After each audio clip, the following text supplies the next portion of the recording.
What a divine idea. If it suits your purpose merely, then we'd all be murdering each other. Oh, no. Oh, no.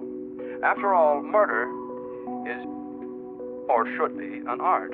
Not one of the seven lively, perhaps, but an art nevertheless. And as such, the privilege of committing it should be reserved for those few who are really superior individuals. And the victims, inferior beings whose lives are unimportant anyway. Obviously.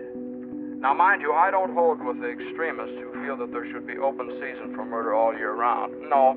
Personally, I would prefer to have Cut a Throat Week or Strangulation Day. Probably a symptom of approaching senility, but I must confess I really don't appreciate this morbid humor. Well, the humor was unintentional. You're not serious about these theories. Of course he is. So you're both pulling my leg. No, why do you think that? Well, Brandon, the notion that murder is an art which a few superior beings should be allowed to practice. In season. Now, I know you're not serious. But I am.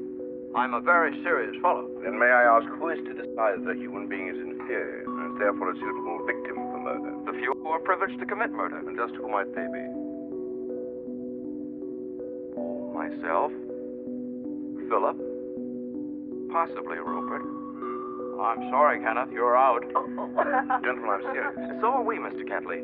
The few are those men of such intellectual and cultural superiority that they're above the traditional moral concepts. Good and evil, right and wrong, were invented for the ordinary average man, the inferior man, because he needs them. And obviously you agree with Nietzsche in his theory of the Superman. Yes, I do. So did Hitler.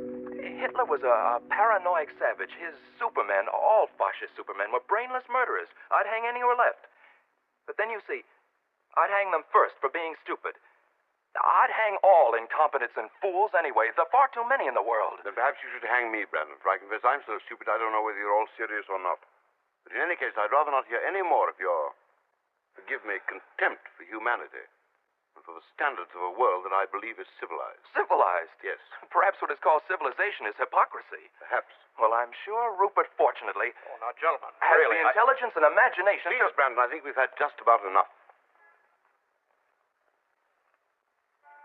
Philip, where did you put those books you set out for Mr. Kentley? I'd very much like to see them myself, I may. Of course, they're in the dining room. Mr. Kentley, wouldn't you like to see the books now?